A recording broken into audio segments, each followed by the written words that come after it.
All right. Okay. Phew. There's Mary Ann.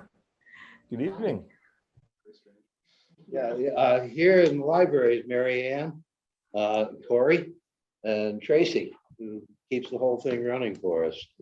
So, Sarah, if you want to introduce yourself, give your name and address, and tell us what it is that you'd like to present to us tonight. Don't think she- Sure. Hi, Sarah Hi. Crossan, 81 Doan Street in Cohasset. I'm here to talk about the Beechwood Playground project. My mom, Ronnie McMorris, and I have been working with Michelle Leary to start looking at potential companies to put together a design and give us a quote for the project. So I know Michelle has dug into that quite a bit. I actually have a meeting scheduled tomorrow with a consultant from Premier Park and Play in Newton to have him come out and take a look at the site and kind of put together a design and proposal as well. Michelle already has one I know put together that she can speak to. So we were thinking maybe we would just have a couple of options that we could, compare quotes and take a look at some options to hopefully decide on a design that we'd like to go with and start to move forward with the project. I've also formed a group of neighborhood parents who are really excited about the project and really passionate about hopefully revitalizing the area a little bit and just improving this space that is, so heavily used and appreciated by all of the families in the neighborhood. And we're really hoping to continue that and have it just be like a safe and enjoyable place for all of our children to use. And hopefully, as my mom can maybe speak to as well, expand maybe into doing some community garden space for all members of the neighborhood and community to use and appreciate as well. Yeah, I think of all the playgrounds that CPC has been involved in, Beechwood gets used the most. Are you going to be looking at equipment? Michelle, I see you nodding. You want to Yeah, so give sure. the breakdown? Sure. So I've been working with Sarah and Ronnie on this project. It came to me a couple of weeks ago with just some ideas of, maybe let's go for a design study and see what we can put together. So our first step in this process was to have our facilities team bring out an actual playground inspector. And they went to all the local playgrounds in town to tell us, where we needed to focus our efforts on.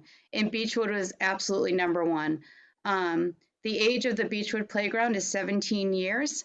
In the typical life of a playground, if it is properly maintained, is about 30 to 35 years. So this playground.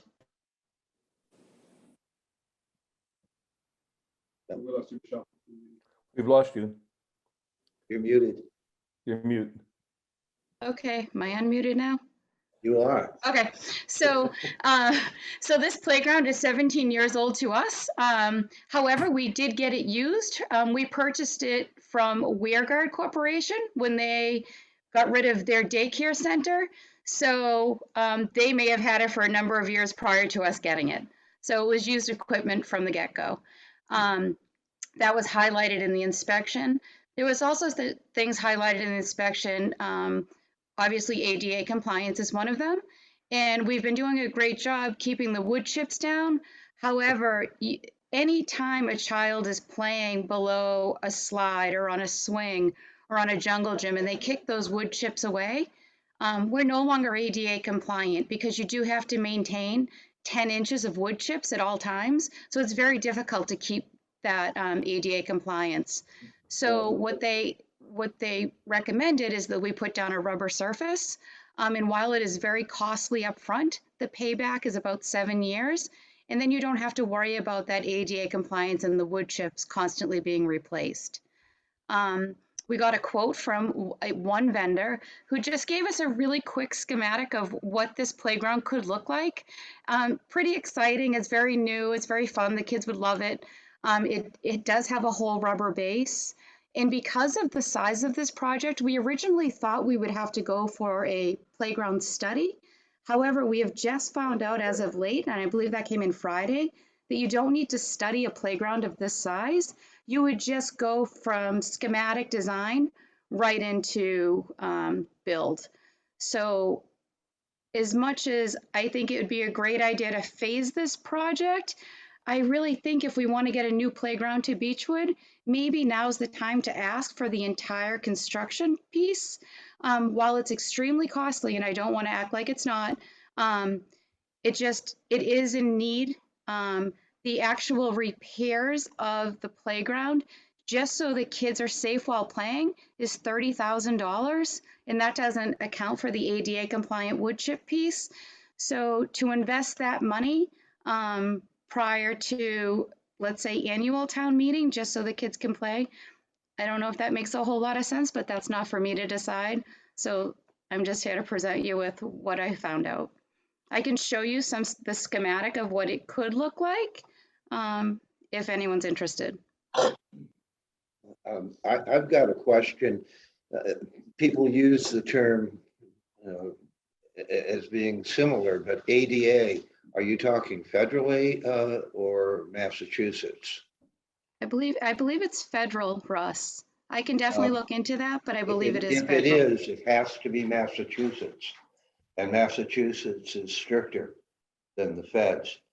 And Michael, I think Tom, I think that's it from this crew. Maybe Eric was here. We funded improvements to Deer Hill and a couple of the school playgrounds. 2 years later, we raised almost the same amount of money to undo what we did because the contract had not been read properly, and they assumed that federal ADA would override Mass. That's not the case. So we'll need something that shows it meets Massachusetts. Sure. And if it does, it will obviously meet. Now, is the basketball court going to be included in any of this? So CPC did fund the basketball court repair. I believe that was a year or two ago at this point in time. Yeah. And I think it would be wise if we are replacing the playground, now would be the perfect time to kind of give that whole area a little facelift, considering we do have that money set aside. Again, we're finding ourselves in the Deer Hill situation. I'd like to look into how much we paid for that before we start talking about redoing the whole thing. There was quite a bit of money anyway. I know that. Yeah, it's my understanding, Russ, that money for the basketball that CPC has given has not been touched. But we can look into that. Yeah. Do you have numbers for us? So, the playground, the entire rebuild with the rubber surfacing comes in probably at about $210,000 to $230,000. Okay. How much are you looking for from us? I don't think we've decided that, to be honest.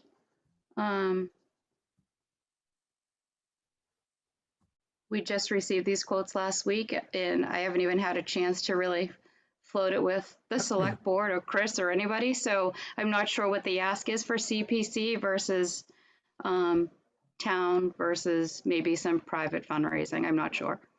Well, the private groups, it's usually 50-50. In the town, I'm willing to entertain a different level, but I want to, in that level, see some participation on recreation department side.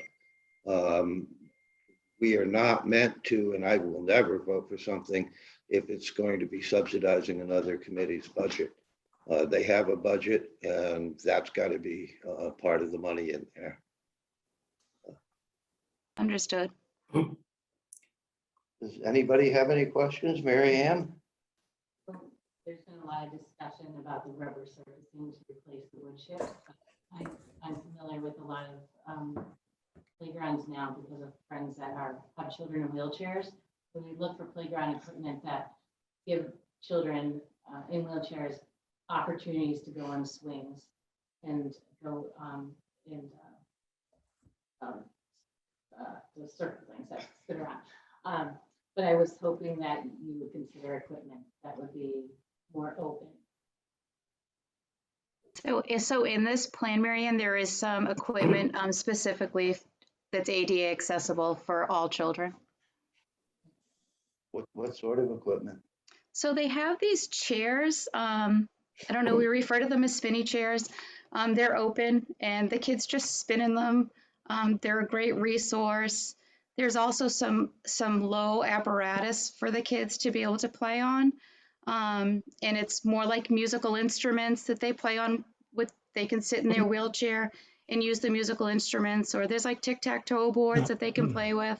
So things like that are accessible to them. Are these gonna be permanently affixed? Yep. Oh, okay. So Yes. it's sort of like a barber chair or something you can spin around. No, it's permanent.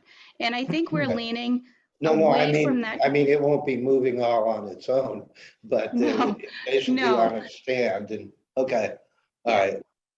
And they can roll on, well, from what I understand, you can roll onto a surface and spin. And so you can participate along with children that are. able to- Mary Ann, could you speak up, please? I can't hear you, Mary Ann. Could you speak up, please? There's Or- equipment that children in wheelchairs can get onto. It's a rotating platform, so they can also feel like a participant Yeah. with other children Yeah. that are ambulatory. Yes. Playground has that exact feature you're talking about, on North Citrus. Oh, do they? Yeah, they do. Oh. Yeah, Oh, it's a okay. great. I don't know if everyone else heard that, but Corey just pointed out that they have that in North Citrus by the train station. Yeah, yeah, they got Oh. rubber surface, they've Yeah. got the wall So, thing, it's a. hop, it's very- skip and a jump if you want to check it out. Is that a new playground? Couple years. Yeah. I think that's part of the MBTA, train going in, they got some money for that, and then it took a couple years to get it done, but yeah, it's fairly new. Oh, that's fantastic. There's a few in Brookline, because there's an organization in Brookline that does a lot of this Yeah. activities. Okay. Anything else, Mary Ann? No, Corey? I just, I think playgrounds are the best place for kids to roam and for community to come together. The one thing I'd say is just because our committee, we're trying to maximize how much impact we have. If, Sarah, you said you have neighbors together, if you have a list of names and signatures to just letter of support, to encourage us and our board to, and even other boards that may be putting in money, names and participation matters. So if you already have those people engaged, hearing from them is a good way to really make sure that stuff gets done. Okay, great. Thank you for that. Eric? Yeah, Michelle, I have a question for Michelle. Michelle, the current surface, which I guess is some sort of a mulch or bark, is that ADA compliant? It is if you keep it at the depth of 10 inches at all times. So yes, but the reality is it's very difficult to keep it unless someone's maintaining that playground daily. Who's in charge of the maintenance of the 10 inches? So right now, our facilities team has been tasked with it as of recently. And I believe in the past, Recreation was tasked with that. Yeah, okay. All right. Michelle, are there any other aspects of the facility that are not currently ADA compliant? To my knowledge, no. Okay. Thank you. Sure. Tom? Either Michelle or Sarah, do you know what the kind of funding formula or funding mix was in the last iteration of the play park in terms of public money, town money, CPC money, private money? I think I can answer that partially. And Sarah, if you know better than me, just please jump in. So what I've heard is that the Beechwood Association did fund the purchase of that equipment from WareGuard Corporation. So they did purchase the used equipment. And I believe the town paid to have the equipment installed. It would be useful, at least to me, to have some sense of exactly how that structure came together in terms of the financial structure. Whether there was private money, whether the association put in money, whether the town put in money, whether CPC, just what were the various sources? Sure. I'll Great. look into that. Thank you. Ronnie? I'm not sure that answers your question, Tom, but at the time it was an entire project. The baseball field was done at that same time. And I think there might have been part of a larger fundraising effort. Good point. Thank you. That's worth Some noting. reason- But it would still be helpful to see what the various mixes were. Maybe when Beechwood Park was worked on maybe 15, 20 years ago, Tom, because I can dig up the application from that. Something in my head says about 500, maybe $600,000 went into that of CPC money. And how that breaks down from there, I'll find out and I'll distribute it to everybody on the board. Russ, is there any sort of policy that you've, or guidelines that you followed in the past for, getting the buckets of funding lined up? Like, is it a match or a 2/3? Like, is there? Yeah, in the last number of years, we've been going 50-50. Okay. We have made exceptions, one for the town. And in some cases, the Historical Society has gotten, raising funds for historic buildings is rather tough. So, we do still have it case by case, but overall 50-50. Yeah. Okay, Tom, anything else? Right. Jenny? You're on mute, Jenny. You're muted, Jenny. I think you're I'm- saying, okay, No, I am happy to support this project in whatever iteration. okay. Chris? No questions for me. It sounds like a great project. Okay. Michael? No questions. I'll certainly second your earlier comments, Russ, about how there's a higher bar for ADA state level than at the federal level, and you need to make sure that you check both boxes, not just assume that since you're ADA compliant at the federal level, also compliant at the state level. We learned the hard way that that's just not true. But sounds like a great project, and this is a time that this board was meant to work with the community to help get through. So looking forward to a formal submission. Do you think you'd be ready to bring something in with more of a breakdown? Because we'll need a breakdown of the various phases of construction and all. So I'll be able to provide that to you. We anticipate getting something back tomorrow from the vendor I've been working with. I'm not sure when Sarah can get something back, but I do have to say that this project will have to be publicly bid if in fact these contractors aren't part of a bigger contract with the state, or some are contracted with the school, and we can also purchase off of that. So things may change a little bit, but not much. But we'll have plenty of time to get it in to the Board of Selectmen and advisory and CAP and all those people before town meeting. So I'm hopeful that Capital will hear this Thursday evening. The select board's been updated on fields and courts, it seems, every meeting. So maybe tomorrow night we can update them on this. And advisory has a meeting Wednesday night. So maybe we can check all those boxes and get back to you next week if you're having a meeting. Are there any items in the capital budget plan that address Beechwood at this point that you know of? This is No. one of the reasons why when it's town-owned property, Chris prefers to go through the selectmen before it comes to us, just so we aren't having two groups spinning their wheels. If Right. you can find that out, that'd be great too. Sure. Okay. Sure thing. Anyone else have any questions? Eric? I have one more question. Michelle, how many playgrounds does the town have? And is this the only playground we have that has a problem with bark and ADA compliancy and all that? No, so the town has 4 playgrounds. 2 are on school property, and then we have the Beechwood playground, and we have the playground at the library. The library also has the wood chips. That playground in terms of playgrounds is fairly new.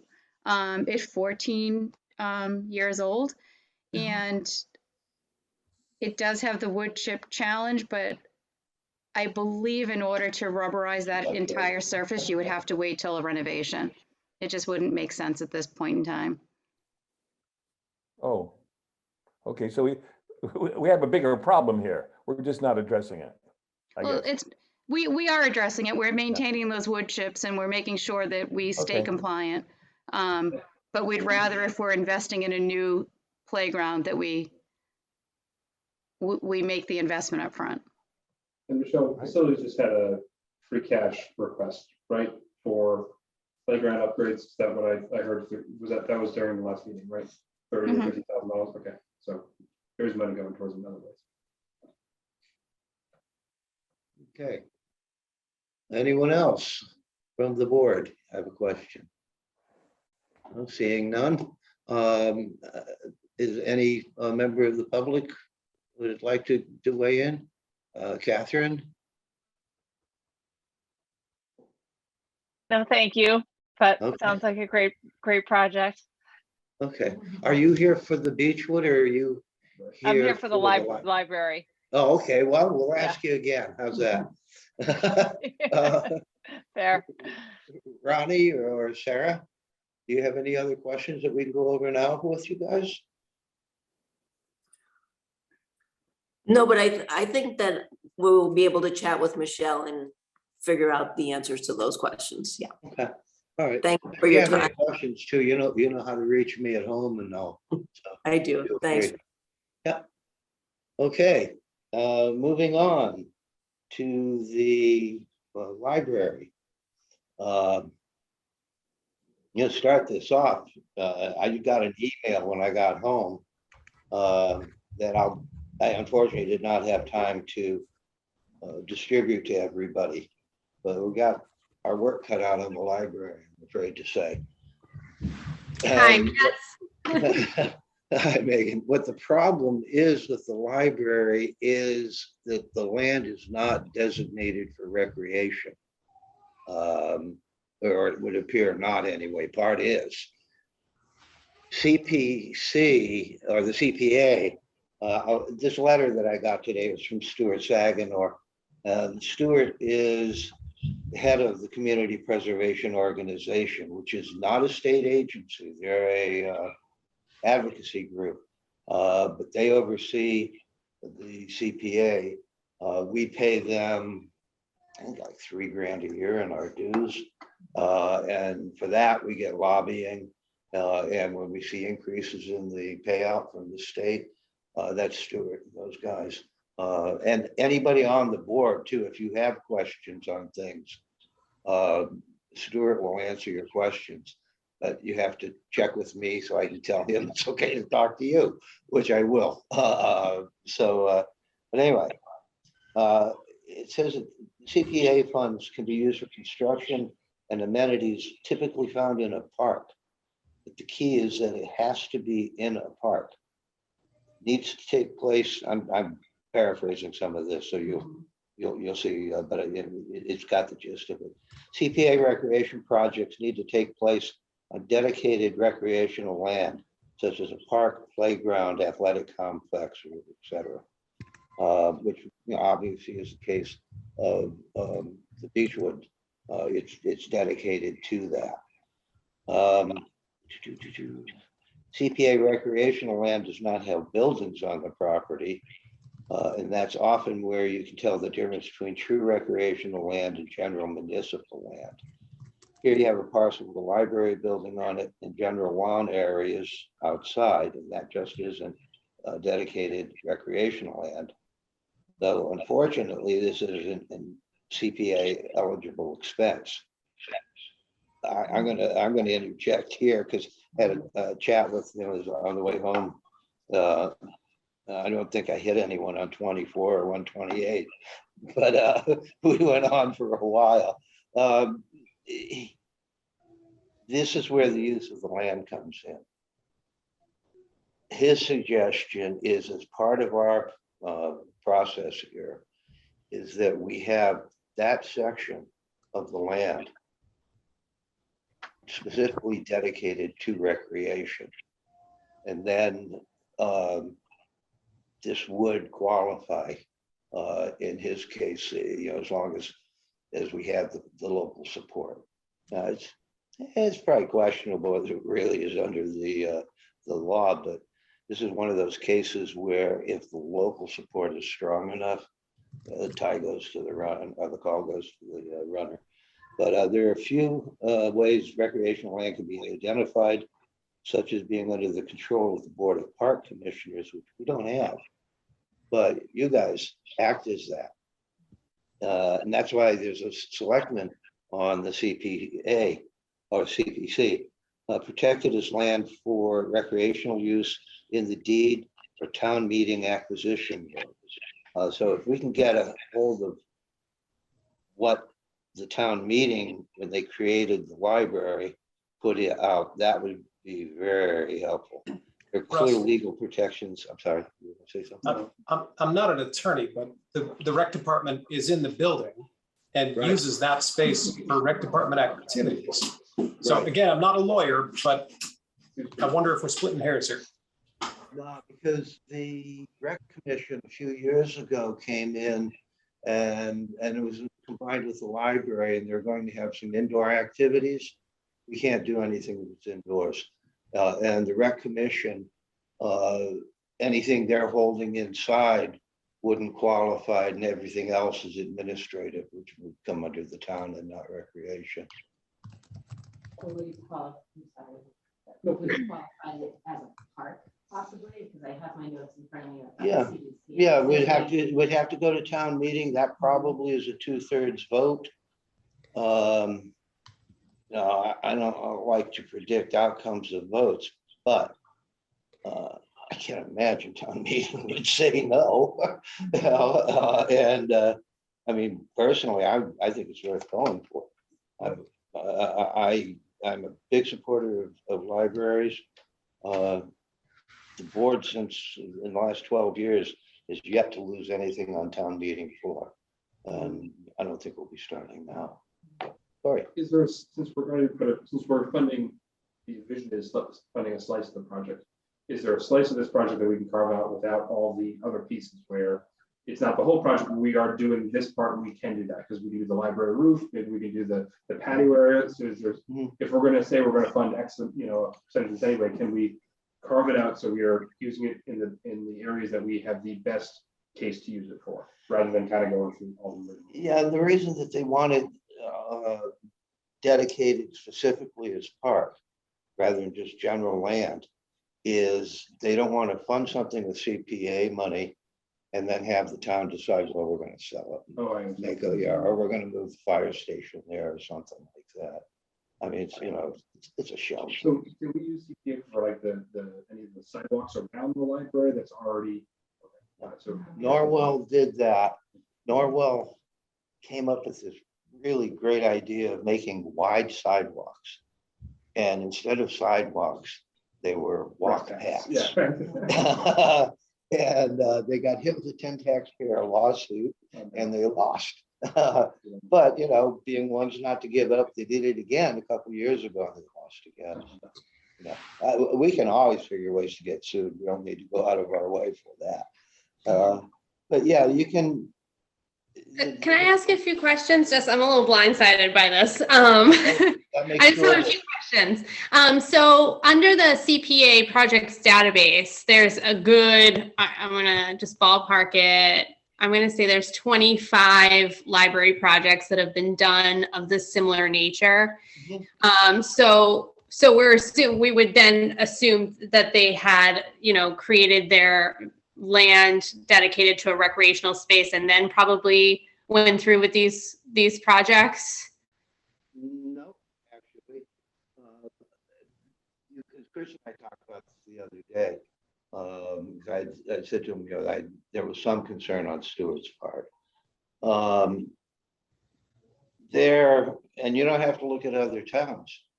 There are, I would say, every CPC in this Commonwealth has used CPA money for something that doesn't conform to the act. Okay. I shocked the hell out of the people in Boston one time when I said, so basically, you can do what you want as long as you don't get sued. And they preferred not to look at it that way, but that's really what it is. You look, well, Beechwood Ballpark initially was an illegal use of CPA money because at that point it had to be acquired with CPC funds. And that thing was back, like last set, well, 2 centuries now. So, I mean, theoretically, it didn't qualify, but it went through. So I wouldn't go necessarily judge by what other towns or even us, what we have done, because you can find a few things that aren't quite. My other But in question. the end, though, these are things, this is one of the things, one of the problems I have with the CPC, or the CPA rather, is, to me, it should ultimately be up to a town meeting.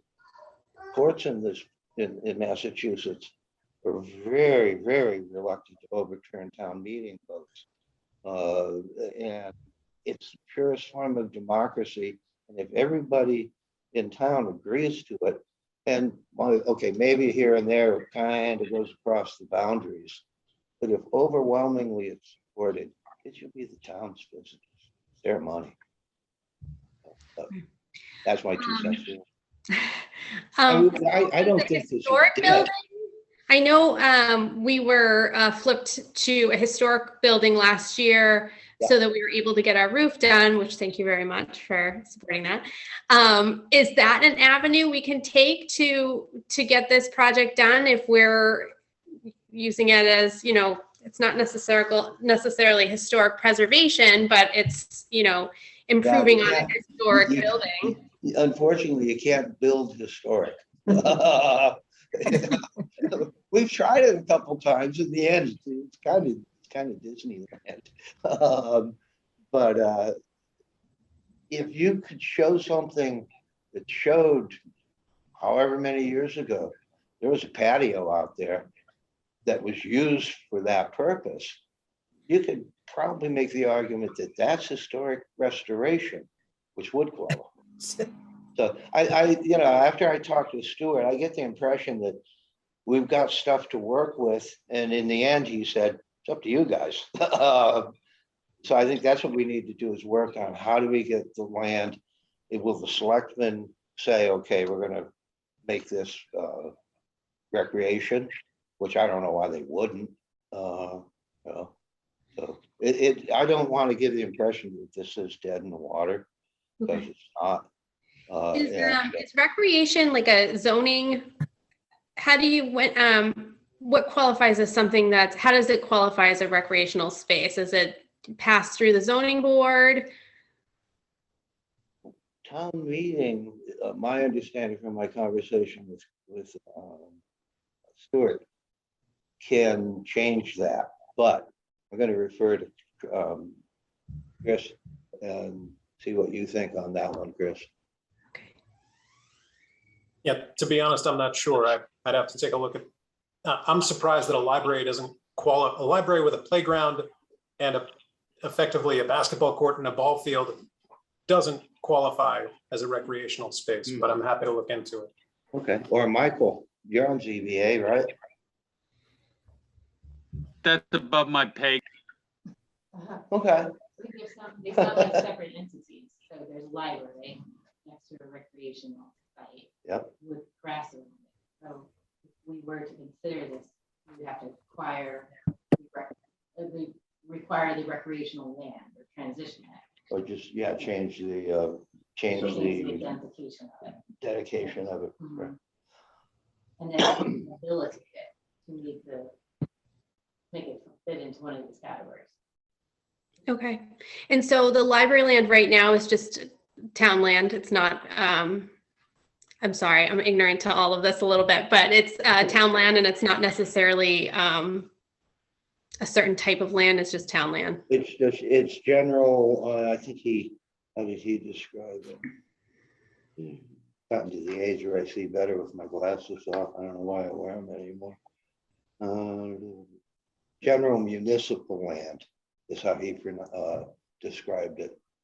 I think it would be important just to go to zoning and see how large your acreage is and what it consumes. Does it include the recreation or what is underneath the library? Or what is the library's land and what's abutting it? And to start from there. Okay, because And every other piece of green space at the library is recreational. So, Well, but like in this case, is it designated recreational? In other words, could the town come in and decide we're going to put in a whatever parking lot, or we're going to move the ambulance over here, and they use the land that way. The reason that they're that picky and maybe nonsensical about it is they don't want CPA money being used to avoid an override or in lieu of an override or to subsidize other budgets within the town. Again, I fall back on if people are supportive of it, what's the problem? But I mean, we're going to have a little work to do with it. I'll be glad to work with you. And you can get in touch too with Stuart and see what suggestions he makes. Stuart's not one of these people that just says no.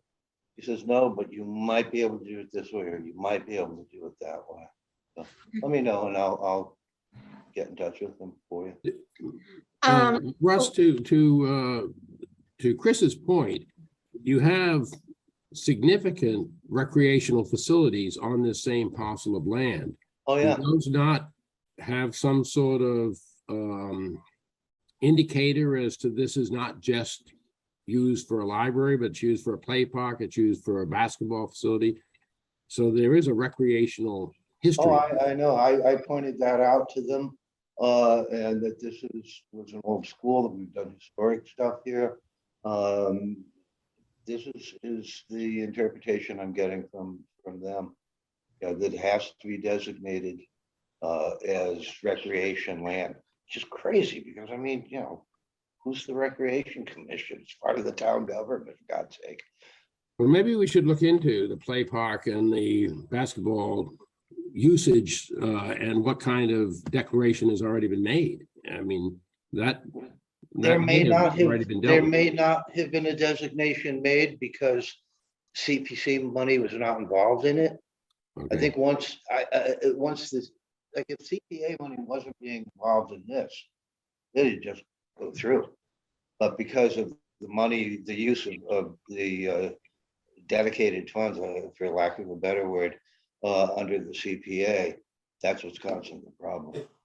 Russ, it just seems silly that the CPA rules would be what drives the formal designation of the land as recreational use if we've already funded the basketball court, the playground. So I think we're all in agreement. We just got to follow up the lawyer and see if we need to beat him up a little bit. I think is where I am. Yeah, we just have to dig it up. I agree with you. It doesn't make sense, but I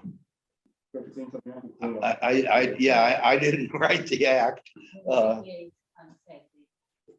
ability to restore recreation. I'm sorry, we can't hear you. Perhaps it's changing some of the surface at the current playground that we were just talking about. Making it more ADA compliant and building out the new area for the library. Yeah. Perhaps it's just enabling it a little bit differently. We'll pull it off yet. That's my feeling. well, if you have a couple minutes, I'll save you from the presentation, but I'd love to show you the plan that we have in place. Yeah. If you don't mind. I'll continue. I'll just take a couple minutes of your time before we do our research. I don't want to, put everybody through a whole thing, but I would really like to share our plan because we're very proud of it.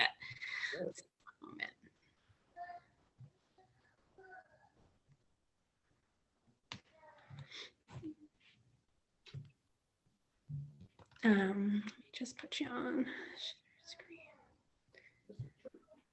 Excuse me, no matter how many times we do this. Okay.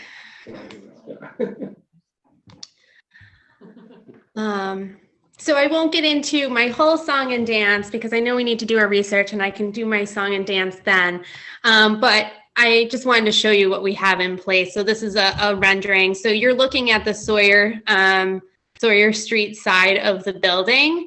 We're planning on hopefully putting together an amphitheater and a nice patio with a pergola. I'll save you my song and dance. We want to give a special thank you to Chris McFarlane.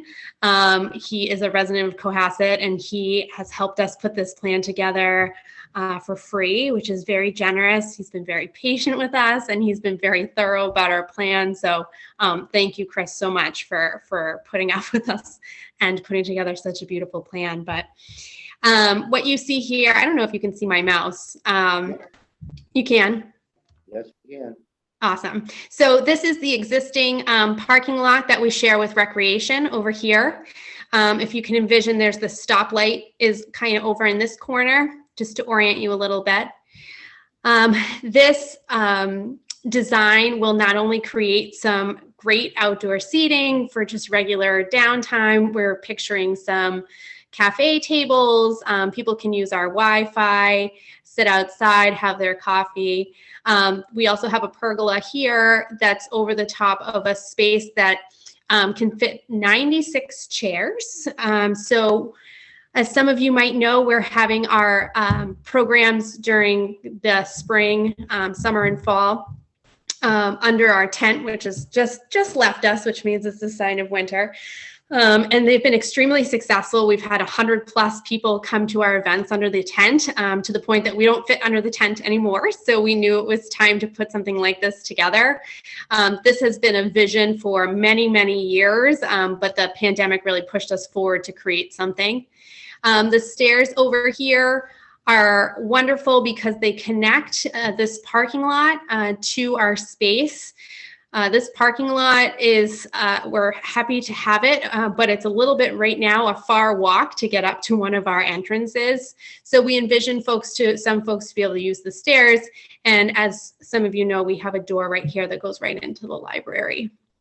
So on hot summer days, we can have our large programs up under the pergola. And in the spring and the fall, where we'd like to see the sun and enjoy its warmth, we can have some more programs down here in the amphitheater area. We are hoping that not only the library will use this, but all of community services and our community groups like the Boy Scouts, the Girl Scouts, and other groups that now use the library. Our rooms were accessed last year. Oops, I'll come back to you. Our rooms were used last year 1,100 times by community members.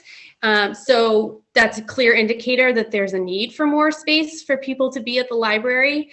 And also, I will also mention that that was kind of during the still pandemic times. So that is a fairly low number for what we generally see for library usage for meeting rooms. So we're excited to expand. We think we have a really solid plan. We have fundraising and private fundraising goals in place, and a team from our Cohasset Library Trust that's working towards private funding. We have monies from the Cohasset Music Circus that are giving us $25,000. And we have some grant funds that we've saved over time from the library. So we have financial support in place and moving forward, and a wonderful plan. So does anybody have any questions about the plan? I do. Sure. I go by that corner twice a day. Yeah. To and from work. I just don't see it as having enough space. And it's a very busy corner as corners go in Cohasset, traffic-wise. Mm-hmm. It just seems like too small a space for what you presented here. Are you planning on excavating down, clearing out a lot of the? Yeah, so we've done a survey of the land, so we're aware of the space that's there, and there is going to be some movement of the land to make this work, but nothing as far as moving the street or anything. Just No. Yeah, just it does fit. It's a very busy corner. It is. As corner. I mean, is noise a factor? nature? Yeah, so we've experimented with that. It's a great point. We've experimented with that over the last 2 years where we've had the tent outside. So there is some noise. We are planning to put, like in the plan, some vegetation up. But I think, part of it is there's going to be a little bit of noise, and we incorporate, like in story time, if the ambulance goes by, we all say hello to the ambulance. There's a way of finessing some of the noise, but it's certainly not going to be 100% quiet 100% of the time. This property looks like it's for just seasonal use. Why not consider it a structure? Yeah, so we have some designs in or plans that we've created in the past to expand. And part of this outdoor space is that we can use it most of the year, and we find this to be the most fiscally responsible. It's not a place we're not in a place where we can just add on to the library. So this was an idea. Also, we love the thought that when you come down the road, you see some type of activity outside the library. It raises our profile. I think it's a nice scene as you come down Sawyer. An addition is just not in our future, and we're growing rapidly. And Megan, if I could just add to that a little bit, I think that one of the things that is exceptional about this project is that because, as Megan says, it raises our profile because, as Jenny pointed out, it's on a very busy corner. I think that also enhances its accessibility and its potential to be used by anybody almost any time. I mean, not only is it busy people driving by, but people are walking by all the time. It's an easy, place to meet a neighbor or stop and chat for a minute if you bump into someone when you're walking, or just myriad endless uses to just sit down for a minute. And it's incredibly accessible and incredibly visible all the time. So I think that for the money that we would be investing in this project, the return is extraordinary. Mary Ann, anything else? Sorry. I've got two. We've got a 5 and a 3-year-old, and through the pandemic, we were at every single library event outside, and we wouldn't have made it through without those events. A lot of them were spectacular. So, concerns. I'd never noticed traffic noise being a problem, even though we're just in that tent. I'm thinking about all the nights to Catherine's point earlier about, just walking back from the music circus and having a nice little area to congregate. I think it's wonderful. I think you would really require some kind of very secure hedging or what. If anytime you have children there in that kind of an area, you're going to have to really secure it. And also, is it handicap accessible fully? I mean, Yes. there would be ways for people. Massachusetts ADA compliant. Yeah, okay, that's fine. And Jenny, those are some things that we. Those are some of the first issues that we discussed really, really thoroughly, making sure that there was going to be a barrier, a visual barrier and a queue for kids and caregivers who, we hope will be there using it for programming.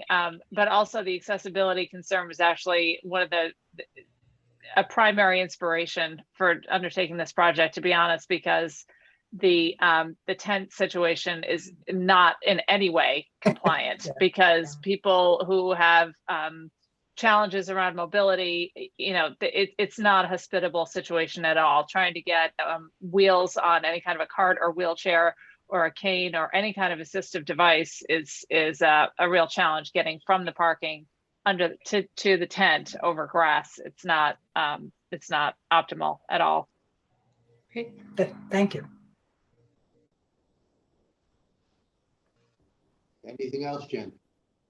No, I guess not. No. Eric, anything that you'd like to add? All right, Michael? No, nothing from me, Russ. Okay, Chris? No, just happy to help figure out a way to move this forward. Thank you. Yeah, we'll get it through. Tom? Good. Good, Yep. good, great. Like I said, let me know anything I can do to help you with this, Megan. I mean, if this was a vote tonight, I think you'd carry unanimously. While